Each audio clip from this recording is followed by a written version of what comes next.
안녕하세요. 안녕하십니까. 네, 오늘은 2기 8번째 함께 공부해 보겠습니다. 네, 제목이 무엇인가요? 시편에 나타난 계시 첫 번째 시간이네요. 네네, 그렇습니다. 이번 주하고 다음 주에 네, 시편에 나타난 계시를 가지고서 오늘은 파트 1, 다음 주는 파트 2 이렇게 두 시간에 걸쳐서 공부를 해보도록 하겠습니다. 특별히 이 시편에 나타난 이 계시를 통해서 우리가 이 시편은 구약에 있는 성경이잖아요. 네. 근데 구약에 나타난 시편을 통해서 신약에 있는 계시록을 좀 더 쉽게 우리가 알 수 있는 그런 공부를 해보도록 하겠습니다. 근데 보통 성경 공부를 할 때 계시 그러면 다니엘서와 요한계시록을 많이 생각을 하게 되는데 시편에도 그런 계시가 있나 봐요. 네, 그렇습니다. 아주 좋은 질문 하셨는데 네. 오늘 이 공부의 핵심이 바로 그것입니다. 계시록, 특별히 오늘은 14장에 나타나 있는 계시록을 공부하는데 이 계시록 14장의 내용이 이미 시편에 이미 나타나 있다는 것입니다. 그래서 계시록 14장의 내용을 근거로 해서 어떠한 부분들이 시편에 나타나 있고 그 시편에 나타난 부분을 통해서 계시록 14장의 의미를 좀 더 정확하게 우리 마음속에 알 수 있도록 하기 위한 공부가 되겠습니다. 그래서 우리 다 같이 한번 기억절을 보도록 하겠습니다. 또 내가 보니 보라 어린 양이 시온산에 섰고 그와 함께 14만 4천이 서 있는데 그들의 이마에는 어린 양의 이름과 그 아버지의 이름을 쓴 것이 있더라. 계시록 14장 1절. 네, 계시록 14장이죠. 계시록 14장에 보면은 이 계시잖아요. 근데 보라 누가 있다는 것이에요. 어린 양. 어린 양이 어디에 서 있다는 것이에요. 시온산. 예, 시온산에 서 있어요. 시온산은 어떤 산인가요? 제가 공부를 하겠습니다. 하나님의 산입니다. 네. 그와 함께 누가 서 있어요?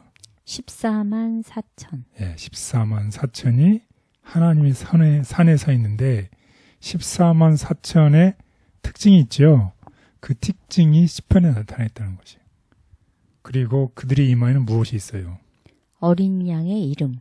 또 아버지의 이름. 예, 공통적으로 무엇이 있어요? 이름이요? 예, 이름이 있다는 것이. 그 이름이 있다는 뜻이 무엇인가? 이것을 또한 시편과 구약을 통해서 우리가 알아보는 시간이 되겠습니다. 그래서 특별히 오늘 포커스는 14장, 계시록 14장에 있는 내용을 시편을 통해서 알아보는 내용이 되겠습니다. 그래서 공부의 배경을 보면 이번 주에는 시편을 생각해 볼 텐데 시편은 이 공적으로는 예배와 사적으로는 우리가 경건한 찬송가로서의 알고만 있는데 그 기능을 넘어서 무엇이 들어있다. 선지자들이 기록한 무엇, 예언이 들어가 있는 책이라는 것입니다. 그 사도행전에 나와 있는 내용을 한번 보도록 하겠습니다. 사도행전 2장 30절.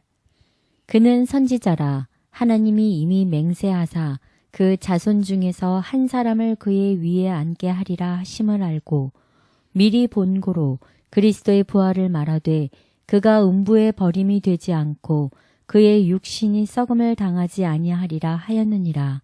네, 여기 보면 이제 그라는 것은 다윗이죠. 다윗 시편을 기록했잖아요. 다윗은 선지자인데 이미 예언을 한 거죠. 그리스도의 부활을 말했다는 것이. 죽지 않고 썩음을 당하지 않고 부활한다는 것입니다. 그리고 또 신약 성경의 저자들은 시편을 예언서로 사용해서 예수님께서 메시아이심을 증거했습니다. 우리 사도행전의 내용을 보겠습니다. 사도행전 13장 33절. 곧 하나님이 예수를 일으키사 우리 자녀들에게 이 약속을 이루셨다 하였으니 곧 시편 둘째 편에 기록된 바 너는 내 아들이라 오늘 내가 너를 낳았다 하신 것과 같으니라. 히브리서 1장 8절. 아들에게는 하나님이여 주의 보전을 영영하며 주의 나라의 홀은 공평한 홀이니이다 하였고. 네, 그렇습니다. 이렇게 시편과 또 히브리서를 통해서 이 예언을 예수님께서 메시아임을 증거했다는 것입니다. 그렇지만 이 시편에는 예수님의 지상 사역, 지구상에 있던 이 사역에 대한 예언에만 국한되어 있지 않고 expanded 어떤 것에도 구속사와 관련된 다양한 주제도 풍성하다는 것입니다. 자, 그래서 오늘 공부의 내용을 보면 시편은 특별히 요한계시록의 상징들을 더 깊이 이해하는 데 도움이 되는 책이다. 그래서 우리가 시편을 주의 깊게 읽다 보면 특별히 요한계시록 14장 마지막 남은 교회의 마지막 사역을 묘사하는 이 요한계시록 14장이죠.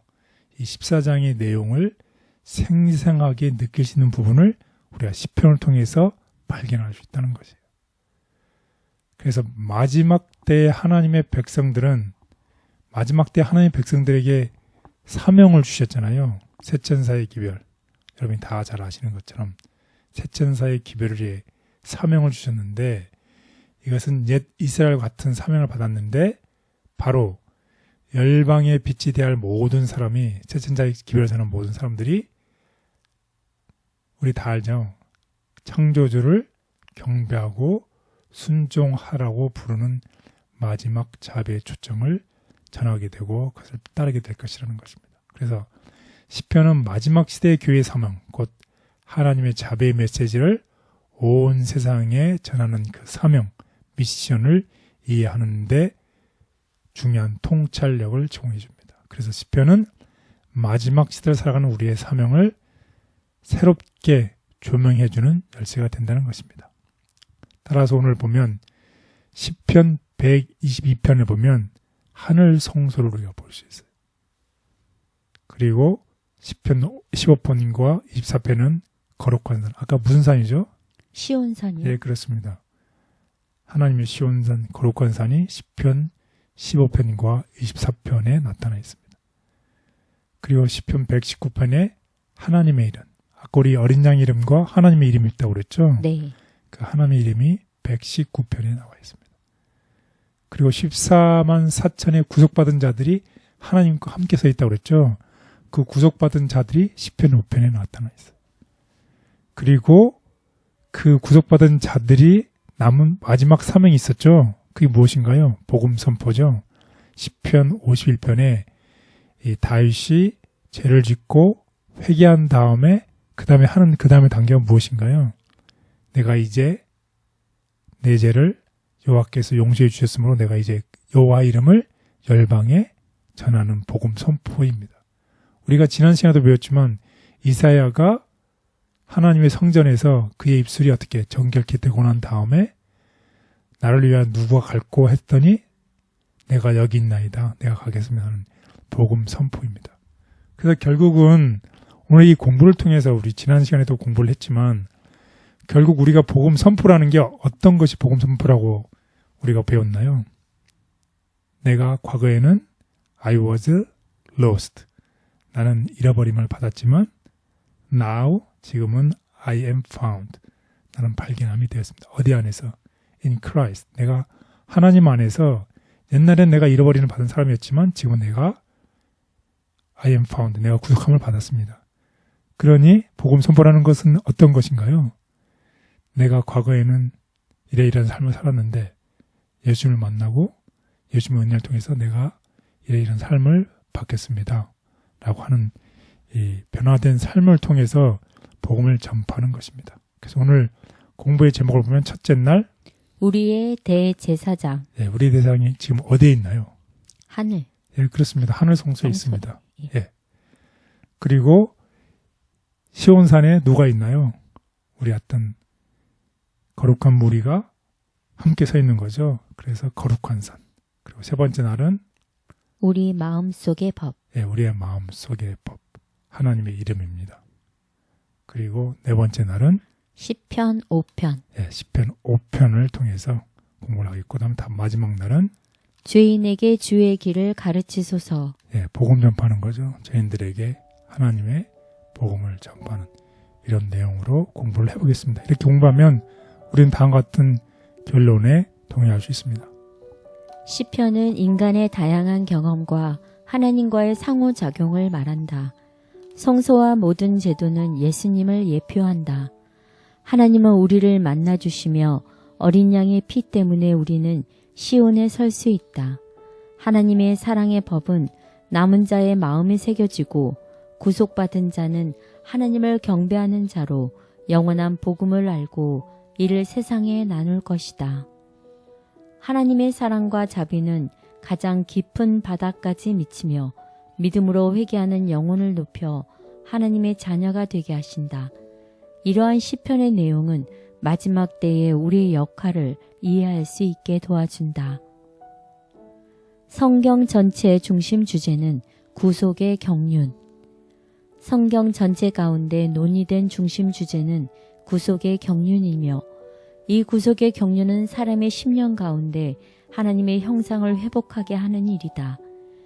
에덴에서 하나님께서 보여주신 희망에 대한 첫 암시에서부터 요한계시록에 그의 얼굴을 볼 터이요 그의 이름도 저희 이마에 있으리라 라고 기록된 마지막 영광스러운 약속에 이르기까지 성경의 각 권 각 면에서 우리는 인류를 향상시키는 훌륭한 주제와 우리 주 예수 그리스도로 말미암아 우리에게 이김을 주시는 하나님의 능력을 보게 된다.